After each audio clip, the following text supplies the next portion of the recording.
Oi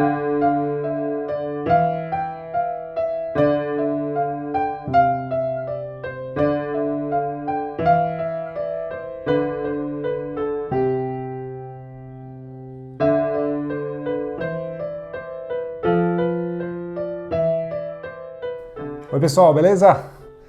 Dei aqui uma arrumadinha aqui na mesa porque tá uma bagunça aqui.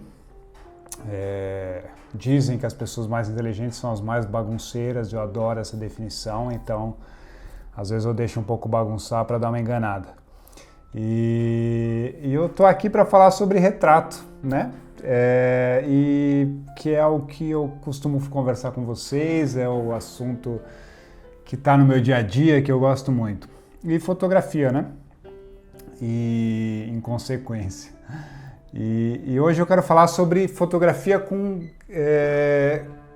um jeito diferente, talvez não o jeito mais tradicional de fazer retrato.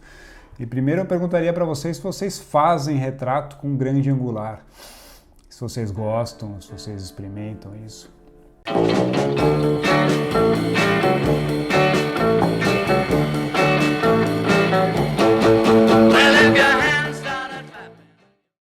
A maioria das pessoas não usa, né? E é meio contra as regras padrões do retrato, porque o grande angular distorce, simplesmente por isso, né? Ele distorce. A tele tem um outro tipo de distorção também, mas muito mais suave e é o mais comum você usar a tele, né? Assim, 85 para cima, né? Às vezes a 60, tem um desfoque bonito, também a macro, por exemplo, 60 da Nikon. Mas eu, por exemplo, não gosto muito da lente normal para retrato em geral. Eu uso às vezes, dependendo do espaço e tal, mas não gosto tanto, assim. Eu gosto mais dos extremos, assim, ou uma tele ou uma grande angular. E o assunto aqui é grande angular, e eu gosto bastante. Por exemplo, no jornal que eu trabalho, eu sou bastante desencorajado a usar, assim, porque justamente dá essas distorções, né? Então acho que cria-se um receio da pessoa se sentir, não gostar, porque vai sair com uma mãozona em primeiro plano, coisas do tipo, né? Eu já gosto, assim, né? E né, tipo, obviamente eu não sou o único fotógrafo que usa grande angular para retratos. Existem alguns que fazem isso e dá uma... Você quebra um pouco a perspectiva normal, né, do olho, assim, e é bastante interessante os efeitos que podem dar, justamente deixar um corpo um pouco distorcido, assim, né, como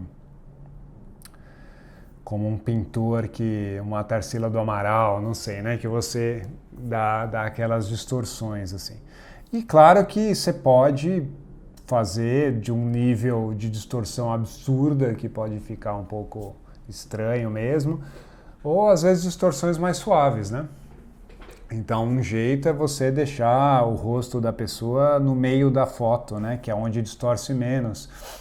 E as beiradas tendem a distorcer mais.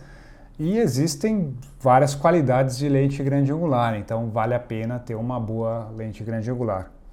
O lente grande angular é interessante que você pode usar para outras coisas, né? Também, não é mesmo se você só é retratista, às vezes você poderia se questionar de ter uma grande angular, mas mesmo que fosse só para retrato eu acho interessante.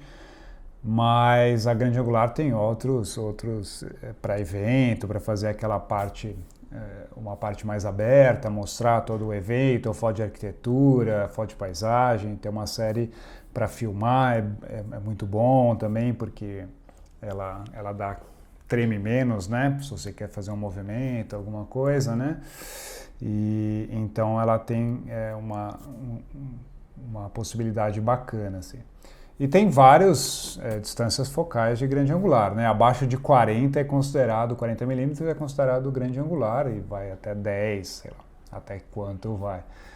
Mas daí vai ampliando esse ângulo de visão, né? Quanto menor o número, maior o ângulo de visão, né, que você vai ter, né?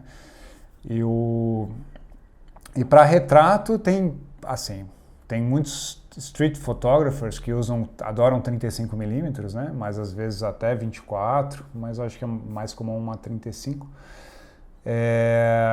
E ambas funcionam para retrato. Eu acho que se é um grande angular, um olho de peixe, uma coisa absurdamente distorcida, daí é mais para usos específicos. Daí todas podem funcionar, mas daí às vezes é para uma coisa mais específica. Mas até 24, até 17, se é uma lente boa, assim, às vezes funciona, depende de como você usa e sempre depende do fim, né? Eu comprei essa lente aqui que é da Sigma, que é a grande angular que eu tenho usado para retrato, e eu não recebi nada, né? As pessoas normalmente comentam isso, né? Não recebi nada da Sigma para falar. Mas eu gosto de falar, eu acho que dá dica, é um produto que eu posso falar porque eu realmente uso, então não posso falar de todas. Eu tive uma Nikon, uma Nikkor 20mm, que era ótima, era 1.4, nem lembro qual que era a abertura, não sei se era 2.0, acho que era 2.0, alguma coisa assim, ou 2.8, acho que era 2.8, não era nem tão clara, era relativamente clara. 20mm, era boa, mas eu acabei nunca usando muito ela, assim, não me pegou, mas tinha uma qualidade boa e era bom que era pequenininha, ela era bem pequena, e esse é o questionamento muitas vezes que surge para essa lente aqui da Sigma, porque ela é zoom, grande angular, de 24 a 35mm, se você estiver usando numa FX, né, num sensor grande, sem crop. Se for uma com crop, assim, ela vai virar tipo uma 35-50, que também é interessante, né? Para quem tem uma lente, uma câmera cropada, né? E ela tem uma qualidade incrível, uma joinha, né? Super bem produzida, assim, o acabamento, o material, e ela não dá muita distorção. Ela tem um jogo óptico ótimo, assim, e funciona muito bem, tanto em 24 quanto 35. Eu acho que eu falei 17, eu não sei se eu já usei, eu comentei 17, mas eu já cheguei a fazer retratos até com 24mm aqui, que é super, ultra grande angular, mas com 35 é até mais comum, assim, para fazer street photography e tal. Então, pensando assim para retrato, eu acho uma lente interessante e também que você pode usar às vezes numa foto de escritório, de arquitetura, né, de outras coisas. E também fazer foto de paisagem, não sei. Mas é interessante porque o tamanho dela às vezes joga contra ela, né, como é zoom, então ela é grandona. Então você pode ter uma 35mm e uma 24, por exemplo, se você precisa das duas. E as duas são lentes muito menores, né? Então, por exemplo, se você vai fazer street photography, ter uma lente desse tamanho atrapalha, chama muita atenção, é pesado, daí realmente são pontos negativos para ela. Mas para uma sessão de retratos, por exemplo, ou para um trabalho corporativo, ela tem um fator que a princípio não é o mais importante, mas é interessante, assim, na coisa da imagem, né? A pessoa te vê com uma... É interessante, eu uso uma 85mm 1.4, que é uma lente incrível para retrato e tal, mas ela é um pouco menor, assim. E a 50, menor ainda, é pequenininha e tal. Mas daí você coloca uma lente dessa, que daí ainda com parasol fica grandona e tal, a pessoa já fica assim impressionada, fala, nossa, essa lente é boa e tal, não sei o quê. E essa lente realmente é boa, mas o tamanho chama atenção. Então tem esse lado que é menos importante, mas nesse tipo de trabalho tem um efeito da pessoa de criar uma certa autoridade, porque a pessoa vê que você tem um equipamento tal e não sei o quê, mesmo que seja só aparência, existe um efeito. E ela tem uma certa flexibilidade por ser zoom, né? Ela é maior por isso e tem uma certa flexibilidade. Você tem uma lente e você tem duas distâncias focais que são úteis, né? Para uma arquitetura, às vezes você precisa um pouco mais de 35, às vezes uma 24 vai te ajudar, ainda mais uma FX. E a 35 para fazer um retrato ou para fazer foto de natureza e outras coisas. E tem aquela coisa de você não precisar trocar tantas vezes a lente, né?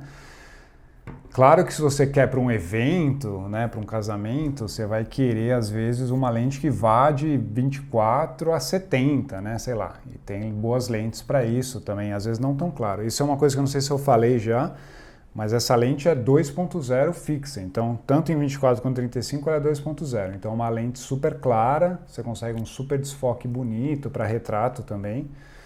E com pouca luz você consegue fotografar bem também, que é outra vantagem de lente clara. E que comprova, em geral, são as lentes mais bem acabadas oticamente, assim, enquanto em geral são as lentes mais caras e são as lentes mais bem acabadas. Então fica uma dica de uma opção de lente, às vezes ela é um pouquinho mais barata que uma Nikon, por exemplo. Essa daqui é para Nikon, é uma Sigma para Nikon, mas tem Sigma para Canon, Sigma para Sony, tem acho que Sigma para várias marcas. E ela vem nessa bolsinha aqui que é bem bacana. Então, só para dar uma dica de grande angular, até nessa outra câmera, que é uma câmera cropada, tem essa lente aqui que eu uso às vezes, que é uma Nikon também, que é muito boa, mas essa é para lente cropada, para câmera cropada, ela não funciona em FX. Ela é 17-55, 2.8 fixo. E eu já fiz, nessa câmera também, já fiz muito retrato usando 17mm, que viram 35mm mais ou menos, né? Um pouco menos talvez. Também funciona. Essa é uma lente muito boa também, essa da Nikon, né? A Nikon todos sabem que tem um conjunto, tem lentes muito boas também, né? Então é isso, só para apresentar essa lente, falar um pouquinho sobre retratos em grande angular, que eu acho bastante interessante, e dar mais um oi aí para vocês. Um abraço, tchau, tchau.